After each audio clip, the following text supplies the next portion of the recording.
ยิงดูแจกกับแม่เข้ามาให้เจ้าเกิดกันแล้วแล้วก็จะมาใหม่ให้ยาเซเว่นให้เจ้ากู้มาให้กับน้องน้ำพร้อมกับมาให้เจ้าอาร์ตหลายกันเองไปลมนี่มาให้เจ้ากู้มาให้กับยาเซเว่นแบ็คขวาอยู่แมนอยู่แบ็คซ้ายนี่คุณอยู่ด้วยกันได้ไงบ้างมีอย่างไรตรงนี้เจ้าเกิดมาให้กับแจ็คอย่ามือจับไล่ดอกกับปาเอาเจ้าอาร์ตเจอกับเจ้าแจ็คครับมีแจ็คที่สองแจ็คกับแจ็คกับแจ็คอัมพรหน่อยอีกอย่างนี้ยังติดมองพยักพยอยอยู่กระบาอยู่ปลายน้ำปลาดาวกับอเล็กยังดูอยู่อเล็กดูสิ่งที่กับเขาเท้าเป็นเรื่องยาวไม่เป็นไรไม่ก่อนครับจริงไม่ลงอ่ะ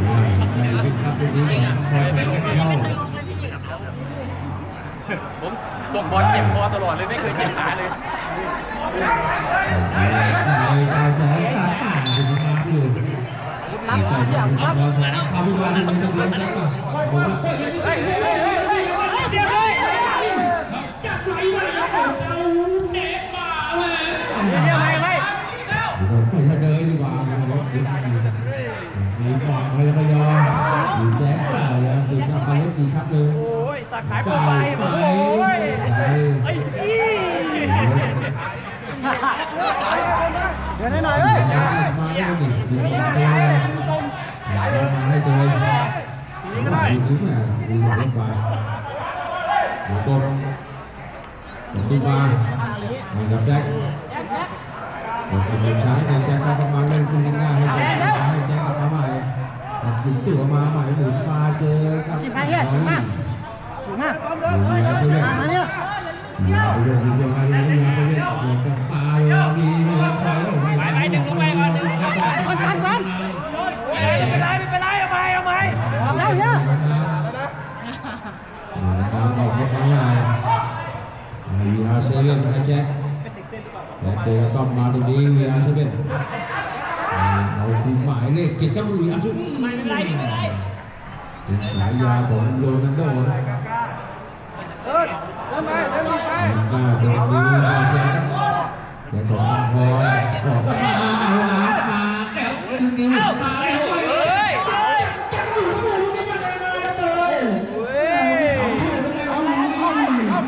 ไปดันครับอัมพรยิงข้าวช่วยต้นพ่อเปิด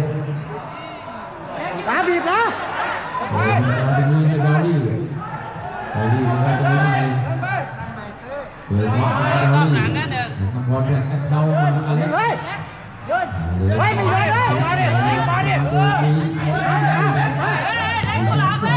ขึ้นปลาดีมาใช่ไหม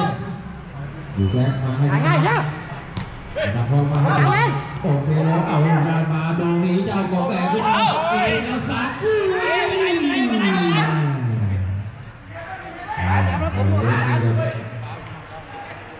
บังนะบีบนะไปใกล้แล้วบีบเลยไม่หลุดเลยไปเลยลงมาไปใช้เป็นกำลังก็ยออยู่อันตรายอยู่ต้องเลยครับหัวพันพรวันนี้ออกมาสู้ครับมาสู้มารับสู้เลยไม่เรียกว่าหน่อยเรื่องเงียบไปเอาใหม่นะครับมาจะเล่นบุรักเหรอได้เอาใหม่นะครับเล่นเข้ามาเล่นบอลกันใหม่น้องดีอาร์เซเว่นมาแบบแจ็คอีกหนึ่งว่าอีกเล่นใกล้เล่นง่ายแล้วแจ็คกักวาพี่โดนกักวาเจ้ากู้เอามาให้กับน้องน้ำเดี๋ยวการที่มากับดีอาร์เซเว่นมีกับปีกเดินให้กับกู้มาให้กับเจ้าดีอาร์เซเว่นหรือว่าเจ้าอาร์เอ็กซ์เสียงลงยิงตัวยาวมาเลยของฟาวมาแจ็คมาแล้วและตรงนี้วันชัยแอนด์มาให้กับกดเอาตัวปีอุสเกตมาตรงนี้แถวสองมีไหม น้องน้ำคนยังขอกับความหมายยาสเปนเดินขึ้นมาแล้วยาสเปนกันขึ้นมาแจ๊กไล่แจ๊กของอูนั่นมีพิมพ์การมองไปอาร์ตแปดขึ้นมาวีอาร์เซเว่นเป็นเกาหลีแม่เห็นเกาหลีในฝั่งก็ใกล้จะงานแล้วพี่โดนเพพี่มีสองเล็กกับเล็กมีสองแจ๊กเพเป็นของแม่เป็นเด็กของเพอ่ะเด็กเจ็บจอหอมไหนว่าไหนกองหลังไปสั่งกำแพงนะมีเสียงสั่งแล้วมีใครชื่อเฮ้ยดูแลตรงไหนเราแจกหลงไหลอีกนี่เป็นการมาเสาแน่เศษอะไรปากเฉยปากออกมามันเดินเลยแล้วฟังเลยมองพยองไหวไปมองพยองไหวไปแล้วลั่นไปได้ยาช่วยหนักไปก่อนได้ที่ก็มาบอลแท็กเข้ารับปรึกษาเรื่องเงินได้ครับคำพรเดี๋ยวเป็นคู่โดนน้ำตรงมาแจ๊คตาตรงนี้เจ้าโกเวโรยอดชอบป้าเจ้าอาร์ตน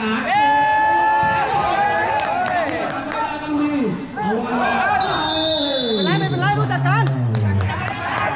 บ้านใกล้กันตัวหอม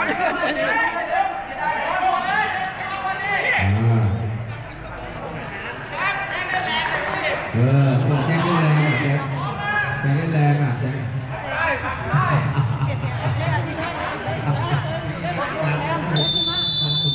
มาทุกทีสองดอนเข้ามาแล้ว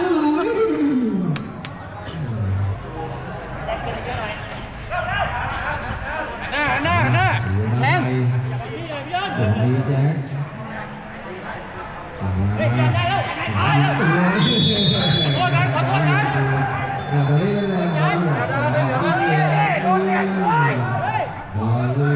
มาแป๊บเดียวสองเหลืองแล้ววะมาได้2 นัดเอง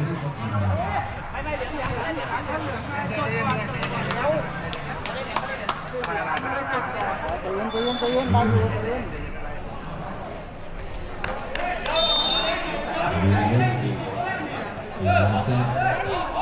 ที่มา2 นัดโดน2 เหลืองเซเว่นมาตรงนี้วันชัยได้ไปซ้าย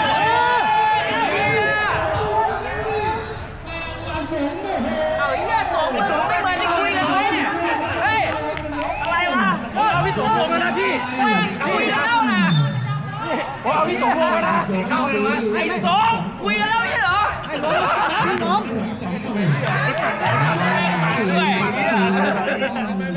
ดีเข้าแล้วมึงไปวันนี้น้ำน้ำเลยต่อรี่ไปดูเอง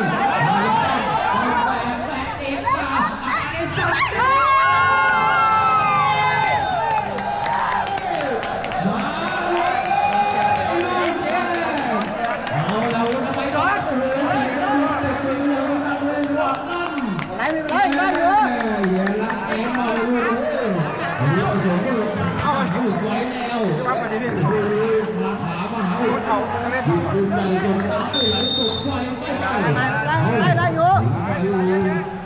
เราไปจงอาร์ตมาให้กับวันชายแจ็คซัด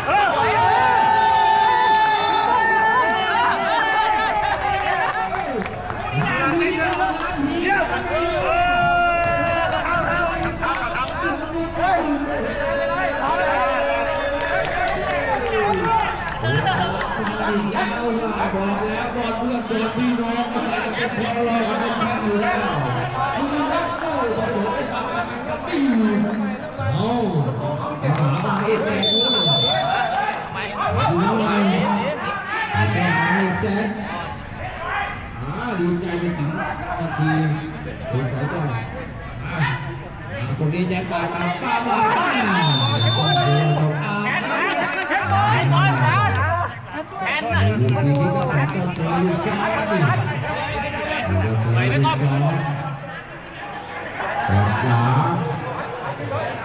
อยู่บอลราชสีมาก็เคยสร้างหาได้เลยแล้วบอลลี่จะเที่ยวจ้ะ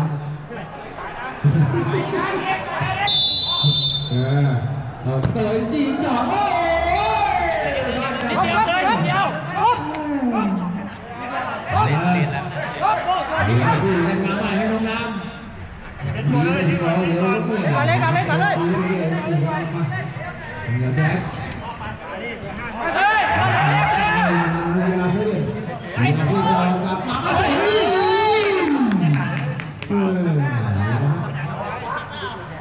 ครับยิงมันสูง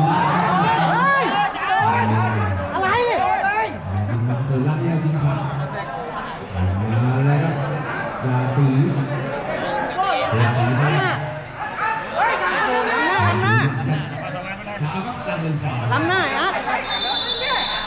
โดนดีเจ้าโก้โยนหมามองเชื่อ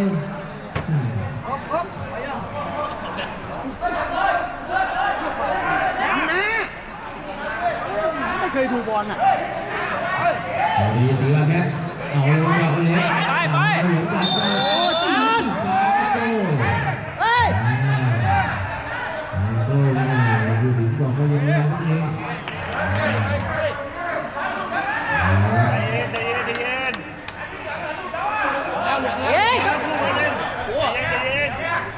ในเกมนาทีนึง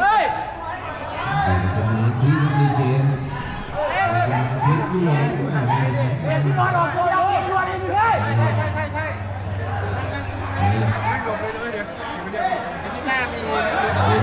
โอ้มาแป๊บเดียวโดนแบนเฉยโอ้ยสองเหลือเขาแบนแล้วป่าอยู่วันหน้าลูกค้าเนี่ยดีมากมาแล้วขอบคุณโอเคขอบคุณหวานแคทตาทำจู้นี่มาหวานแคทมาพูดเอาตีขึ้นมาขอบคุณบอมป้าขอบคุณการสำรวจเอาไว้ในจังหวัดใต้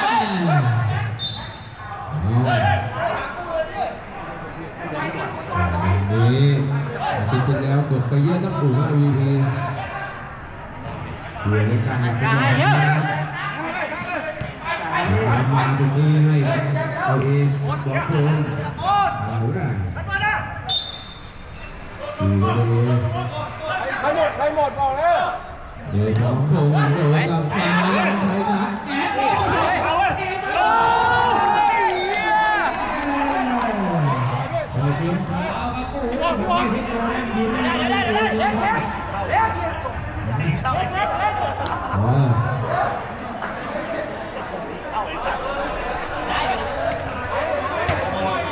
บอกตัวฉันหน่อยจะไม่ชิดมันหลุดไหลนู่นแล้วเล่นบ่อยไงกูบอกแล้วไม่ชิดเดี๋ยวจะโดนไม่ชิดก็เปลี่ยนแค่นั้นเปลี่ยนเลยเมื่อแกไม่ชิดให้เดี๋ยวเราดูครับหมอตามหน่อยจะดึงแล้วแอคเขาผมว่าเขาเชียร์บอลลงเดี๋ยวไปดูบอลลงอย่างนึงเอาบ้านทางนี้นะเลยขึ้นไปตอนแรกแจกบอลเอาเราแตกติดเราแจ็คครับแจ็คตือแจ็คเดี๋ยวเป็นแจ็คตอนนั้นแจ็คเราถูเอาหัวหน้าตามขึ้นเอาขึ้นเลยไอ้ก็คือทีนี้เรือเล็กหรือว่าเรือเซเว่นเรือเซเว่นมาครับเรือเซเว่นมาให้กับน้องน้ำน้องน้ำมาเองให้กับแจ็คเล็งเอาแจ็คมาอย่างไรแต่ติดตัวเองว่าอย่างไรครับเตยสั่งกันดิถึงเป็นโคตรตีวันตีครับ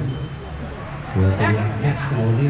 ได้หลายอย่างเป็นโคตรเป็นอย่างทีมบอลก็มีด้วยนะมีงานอะไรด้วยสู่บอลไทยมีเอาไว้เฮ้ย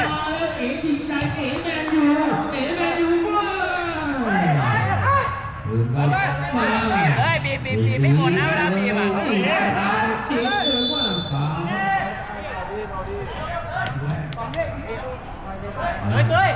เฮ้ยมาพักก่อนเดินไอ้ต้อมได้เดินไอ้ต้อมอ่ะตามให้นะ โดนเอามาให้กับต้องมองหาเจ้าโบสปีมาโบสปีมาใหม่โดนแต่บอลโดนแต่บอลไม่โดนคนเลยไม่โดนคนเลยฟังไงเล่าโดนแต่บอลดูสังหารครับ หางอย่าพิการเด้อ ปั่นตีกิ้งตอนเตะวิ่งวิ่งไปแล้วก็แล้วก็สามไม่ได้ต้อง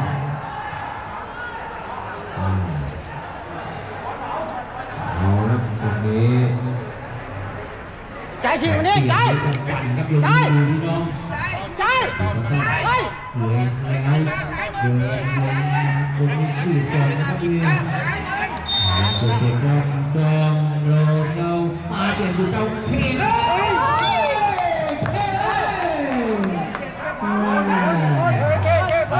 พี่อยู่แล้วมาดูกันน้ำจอดก็มาเดินเข้าน้ำ คิดเลยเดินก่อน เดินไปเดินไปจะมวยเลยมวยเลยมวยเลยดูแล้วที่เขาด้วยแล้วมาดีไปครับเจ้าเพ่เอาว่ายังไงเจ้าเองว่าของบกมาขึ้นมาตรงนี้ปีอาเซียนจอดเจ้าบ้ามันติดไปปีเดียวกันไปด้วยดูตัวเปิดเลยตัวนี้เดี๋ยวมาให้แจ็คโดนครับหลบหนีดีดูก่อนป้าดูมาแถว2 VR11กลับมาที่ไหนถึงพอกับปลาให้โคตี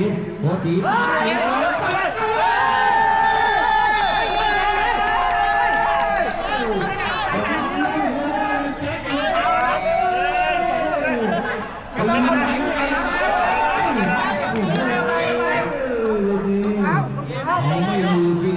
ถ่ายรูปรองเท้าให้หน่อยเฮ้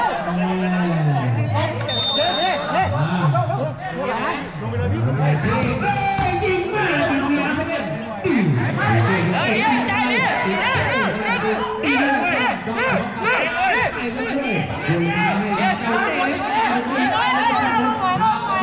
ต่อยพันตัวตีมามีอาเซเว่นตั้งให้ผมดูการสำรวจบอลมาใหม่ในการเทนี่การเทตีโตแล้วเรื่องปืนใหญ่เรื่องปืนโตของมาไปเลยยิงได้จะมีมาต้องแรงยืนเลยแต่ดีมาก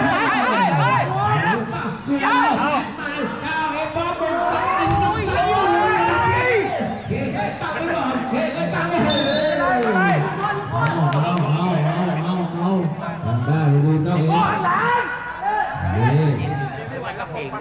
ใส่ฉีดคืนมาแล้วน้องน้ำอยากไปฉีดมาแล้วติดตัวแล้วก็ได้ดูขึ้นมาให้คนอื่นวันนี้ก็มาดูป้าก็ดูดูใกล้ๆให้วีอาร์ซีวีอาร์ซีกินตัวมาเองครับวีอาร์ซีแบกขึ้นมาแบกขึ้นไป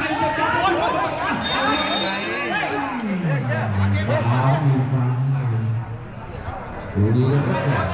ดูแล้วก็ขาว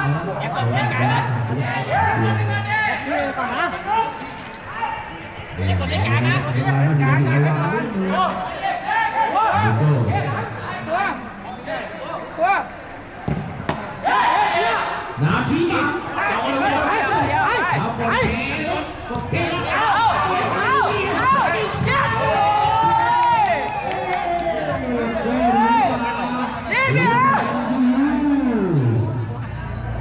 แมนยูแข่งด้วยหรือผู้ชนะรอไปครับตีมูหรือผู้ตามแมนยูอยู่ตูนหนึ่งใจเบ็ดจาก4แมนยูกับด้วยเอาป้าเจ้าเหรียญป้าจะไปทำงานมองกันมาดิต่อโดนหวานด้วยว่าจะตีอยู่เลยอยากไล่ไปป้าจะไปเที่ยวไปเลยตามต้องทันอยู่นักบอลกับป้าเลยเตะกันป้าให้เพื่อตีน้องเตะดูสักทีเลยนี่นะครับดูเราจะไปอยู่ตีแม่ดูว่าต้องมาเตะแม่ดูสวย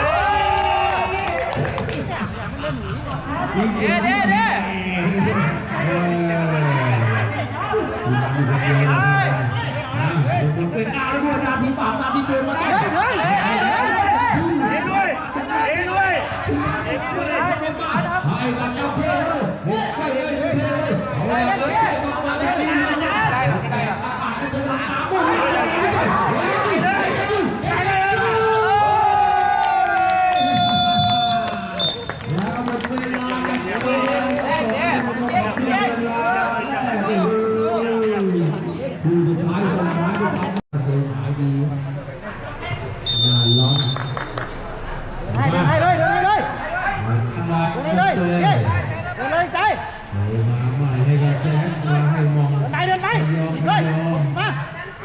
ตื่นจากสมองเย็นก็มาดีมาแล้วแจ็คทีมขึ้นมาเจ้าตาลน่ะสบายไม่ต้องหาดูแล้วมาไม่อยู่ ก่อนแทนก่อนเลย ตีตาลเดี๋ยวซิเล่นให้เราตาหนอกเร็ว ดีโยนมาไหนแจ็คอยู่ตรงตาชิมไปหน้าเก่าเอ๋แกอยู่อยู่ตรงน้ำของตา ไป ให ก ม่ ดได้ไหมไม่ได้พี่ไม่ได้ ดูมาที่เราพูด ขยับขึ้นหน่อยเฮ้ยต่ำไปเลย เราตรงนี้เราแจ็คสนามแตกแน่นอนด้วยตรงนี้เราเล็กจับไหลกันเล็กกับอะไรให้เดินยังกระชับรากเลยมาตรงนี้อะไรต้องชิปมาเลยติดพีอาร์เซเว่นอยู่จะเรียนเราฟังไป ดูอาจารย์ตีโรงเรียนกีฬาอยู่กับน้องน้ำหัดขึ้นมาหน่อยให้แจ็ค ขยับหน่อยเฮ้ยต่ำไปแล้ว ใช้พื้นที่สนามโยนชิ้นขึ้นมาให้เอ๋แกดูว่า อยากมันใจอยากไป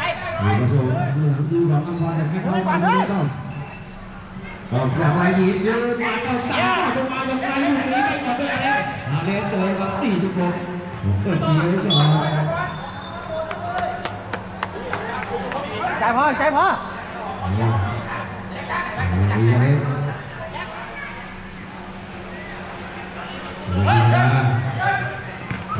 รงนี้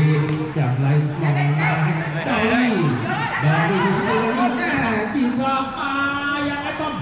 งเดินกับลงน้ำต้องเจ็บริมซ้ายแล้วก็ต้องริมขวาโอ้โหแล้วก็เลย ยังไม่นิ่งพอวันนี้เราตาม ทำไปทำไป ใจว่าไม่สายด้วยใจอย่า ตามชิ้นที่มาให้กับอาจารย์ปีโรงเรียนกีฬาสปามาเลยก้าวเต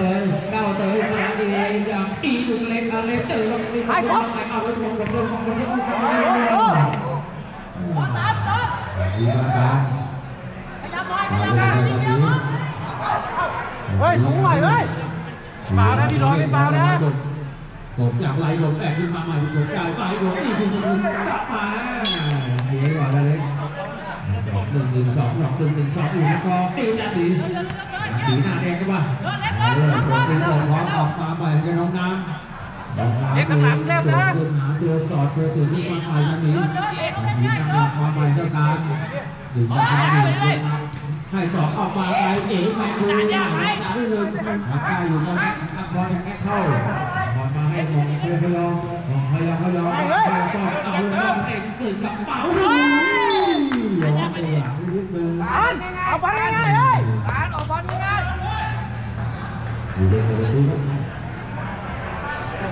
ขยับหน่อยเฮ้ยต่ำนี่ตัวต่ำเฮ้ย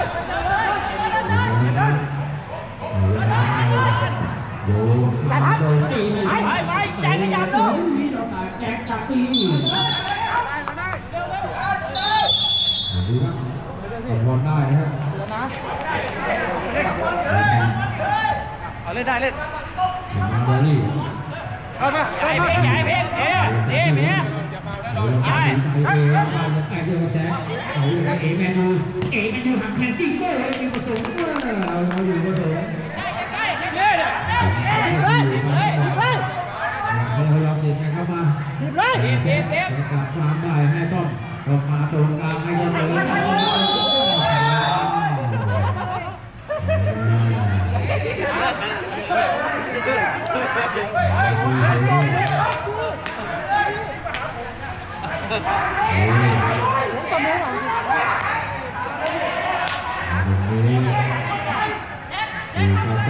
พรแผ่นไปเข้าบ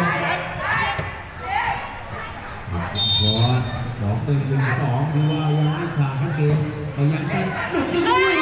ม่ถึงน้ำน้ำมึงเลยเฮ้ยแน่ยาสเปนเทีย ใจไป ดูครับปาไปไหลออกไปโอ้ยบอลขึ้นเข้าดินอยู่ต้อง ไปบีบไว้กระจายมาเฮ้ยยังมา ให้เดินอยู่ก็เดินมาให้เล็กๆอยู่ให้คุณมาลงดีให้ต้องมาให้แจ็คเจอคุณมาแล้ว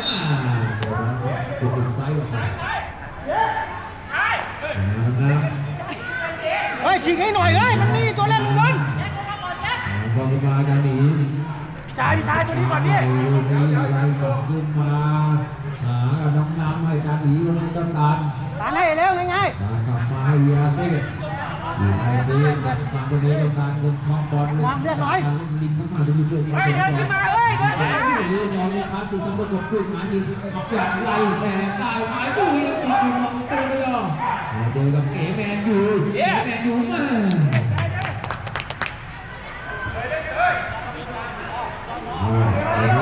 ถึงแล้วแมนยูปล่อยมัน ๆจับอยู่ไว้นั่นแหละ เล็กๆเลยเล็ก เดี๋ยวกลางไปเดี๋ยวกลางไปเร็ว เป็นใกล้ลงไปหน้าชายตัวอันสว่างและชาย เลย ยิงเลยยิงเลยไปแข่งกลางก่อนเล็กแข่งกลางก่อน เลยกับอาเล็กถึงแขนฝั่งไปตัดตีลงกันแขนฝั่งบุรีเลยชายแจ็คทำเงินด้วยมาใหม่ แดงกลางหน้าน่ะ เชิงหลังใจหลังนี่ ดี เล็ก ไหลต่อขึ้นมาไม่เก็บรายละเอียดทุกดอกก็เองดูดิ กดหน่อยดิกดเล็กกดหน่อยดิ ติดถึงให้เลยนะติดถึงให้นะ ไฟมันดึก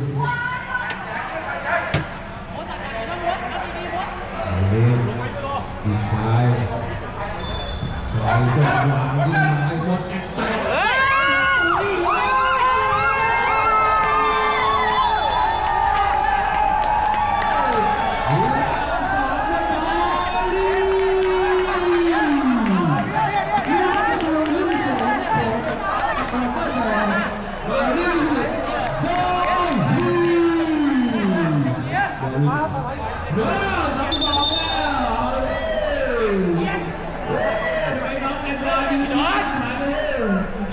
เป็นดีเลยนะ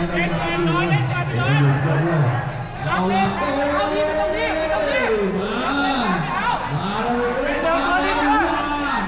หมดตามมาหมดตามมา ก็ตามพี่แจ้งเลยดูดิ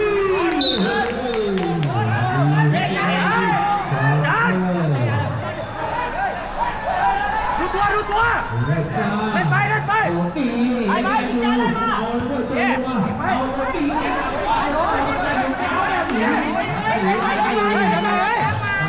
ก็บบอลนี่เก็บบอลบ่อยเก็บบอล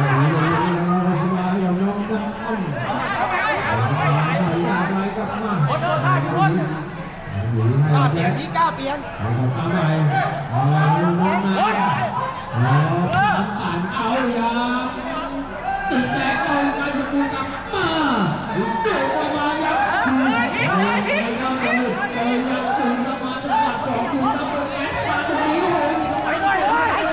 อาเลยพี่บอลเอเมนดูดู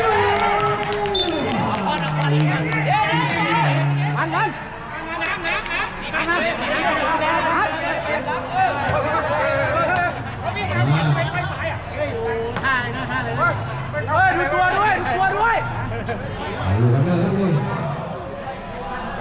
เอาจ้าโยอะไรวะยิงไปปัดไปเรานี่เอายา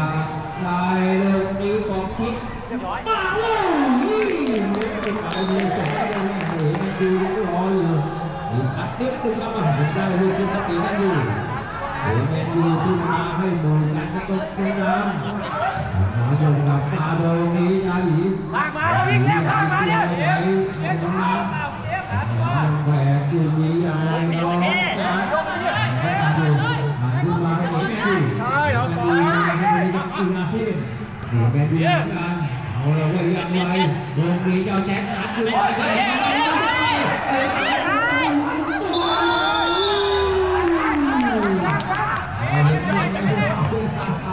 ใช่วัน ย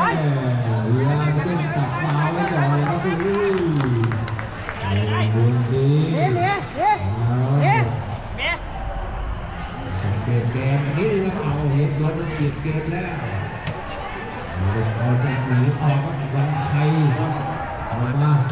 อยู่ตรงนั้นแล้วแตกแน่นอนเอาอีกชายจอมอันปีที่กระเป๋าดี ใช่ประตูดีสกาวนะครับประตูดีใช่เดินมาเปลี่ยนจุดขึ้นมาเตะเตะได้ว่าไว้ไม่ถูกเราเลยไม่เลยตีมันมาตลอดเลยดึงเดินมาเลยเดินกับน้องน้ำไปเลยตียังไม่เตะน้ำยิงไปยิงมาโดนกลางเอาอย่างนี้ยังไปดูวันชัยเอาเลยว่าเจ้าแจ๊กเอาตรงนี้กับมาตรงนี้ต้องวัดกันหน่อยครับตัวต้องวัดตัวกันต้องมาต้องรู้ต้องผิวอยู่อยู่มาวันนี้มาหาเนี่ยมาต้องมาไปกับปองพยายามเอามาเตยดูเอาเตยก็เอาหมดมาเตยไม่ได้ดีตาอยู่ที่น้ำเอาเจ๊กเพื่อนมาเจ๊ก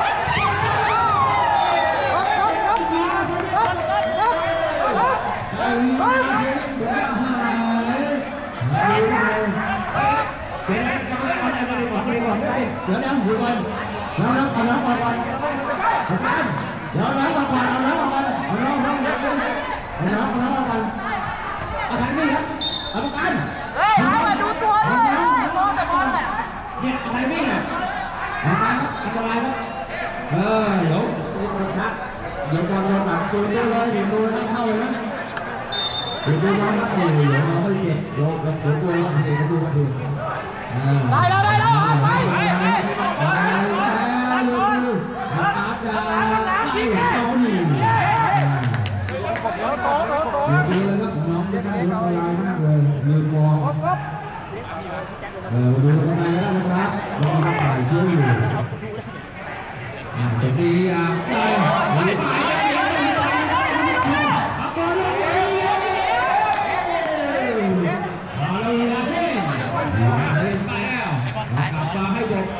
บอกว่าอย่างไรดาวคนทุกท่านมีพี่น้องกับบ้าลูกนี้เชียร์เลยพอได้ใจมากก่อนดีก็ก่อนอยู่ที่สุนัขที่ด้วยเดี๋ยวอาจารย์ไปเหลืองก็ต้องเข้าก่อนนะครับเอาเสียไปเสียร้อยยังไม่เห็นแล้วให้ผู้เล่นต่อก่อนค่อยเข้านะพี่บอลยืนข้างหน้าด้วยเลย พี่บอลยืนข้างหน้าแต่เก่งไป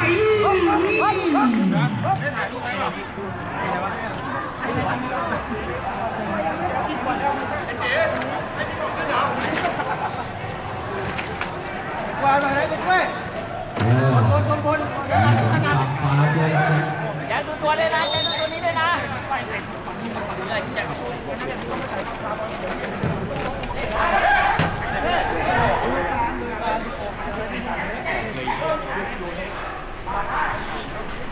เที่ยวบอลเฮ้ยไป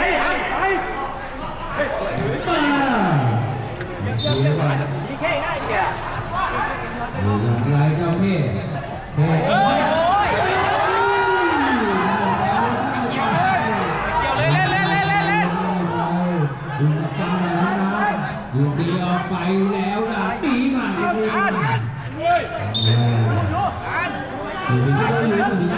ตาให้เสียงหน่อยออกหน่อยไปเลยเตะกวาดเลย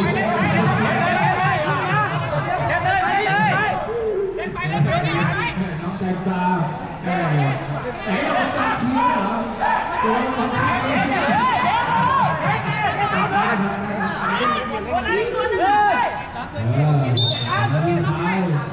มาตีเจ้าเท่เลยเจอกับอาร์ตี้เอาเดินมาหักแขนมาเลยมาเลยมาแรกครับผม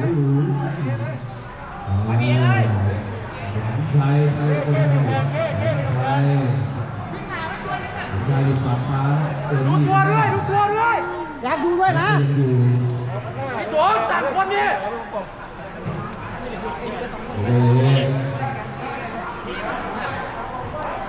ระวังนะพี่สมเขาเกี่ยวเปลี่ยนจุดนะสูดครับแผนว่าแล้วครับไม่มีเรื่องนั้นพี่ส่งให้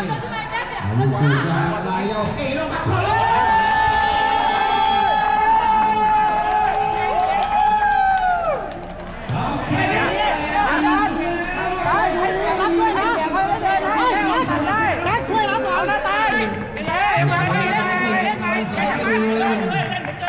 คุณดาวก็2-2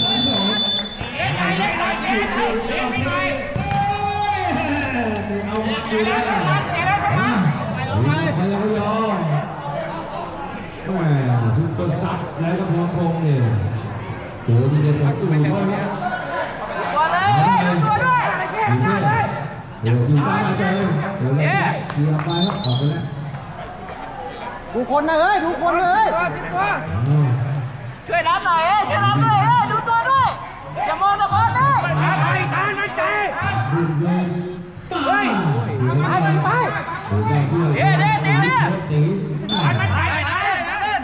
ไปช่วยนะรับช่วยนะ 3 นาทีดูตัวเลยดูตัวเลย ชายยอมวางอีกแล้วไม่สุด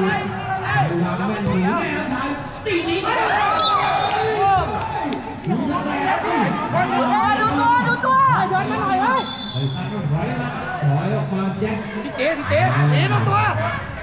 ไอ้เดินสั่งเลยสั่งเลย สั่ง ไป แม่งไม่คนดี ดีพยายามยิงไอ้ชายเอาปั่นจังหวะชายตู้ชายนี่อะไรมาได้ เฮ้ยสั่งเลย เอาดูช่วง3 นาทีสุดท้ายของ เฮ้ยดูเฮ้ย เดินมานะวัน วัน11ได้วัน11ล่ะเฮ้ย เราต้องตีหน้าแล้วตะเกียบสักที พอเอาอย่างไรครับ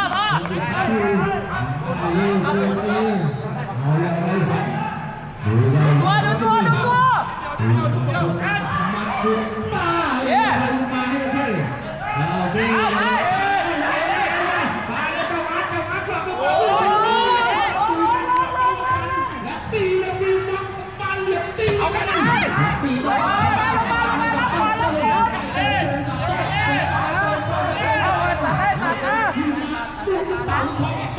ให้กับเพื่อน โอเคช่วยหน่อยดิ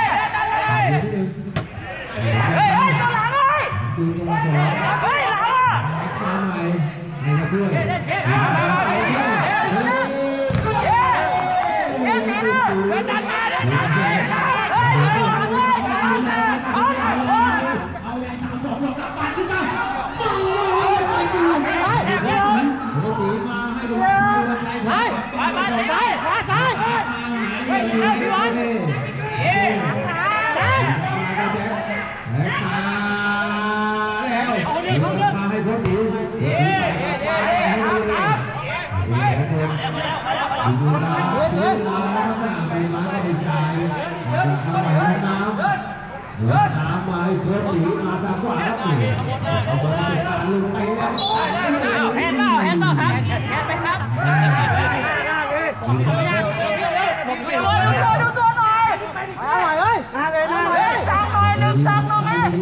การตีเดี๋ยวมันใส่ตีใครวะเนี่ย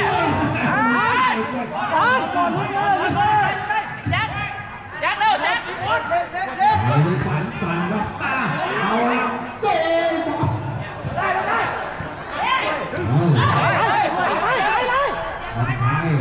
ที่3โอ้ย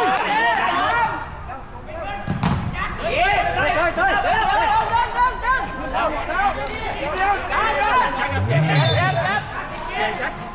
เป็นไรติดมาติดอะไรนิดนึง ไหวไหม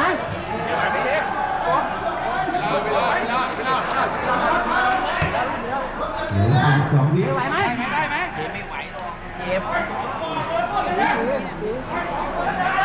ครับวันนี้มีบอลขึ้นรับก่อนนะขึ้นกันอย่าง รับดูตัวเนอะรับดูตัวนะอย่ามองแต่บอล เอาด้วยนะเกี่ยวกับความเป็นเจน ครบตัวนึง ทำชาวดีเอาเรื่องเอาละเราดูอย่างนี้เลยดูอย่างนี้เลย แจ็คทำเรื่อง มาก่อนมาก่อนให้ก๊อฟก๊อฟมาก่อน เอาตัวมาก่อน อะไร แจ็คมันอยู่แจ็คอยู่ ออกมาโอ้ย ไอ้หนีนิดเดี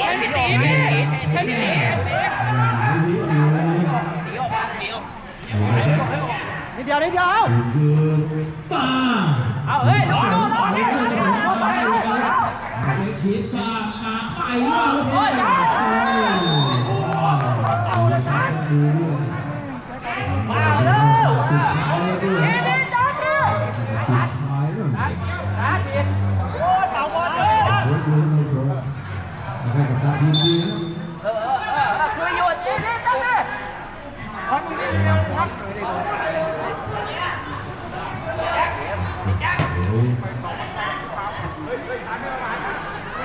ดีจังเลย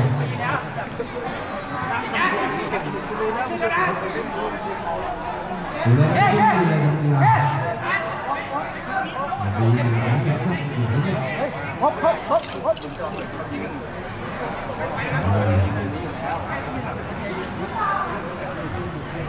บก่อนครับก่อนช้านะเป็นครั้งสุดท้ายในนัดนี้อีก กว้าง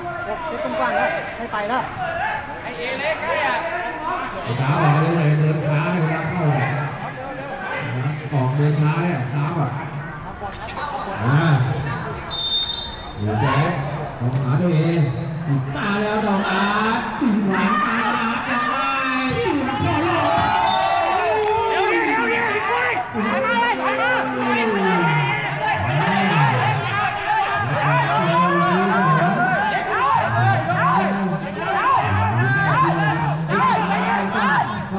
อาเลย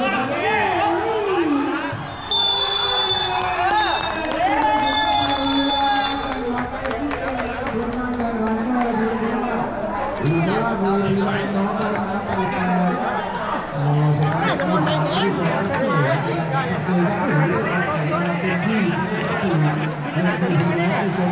ดง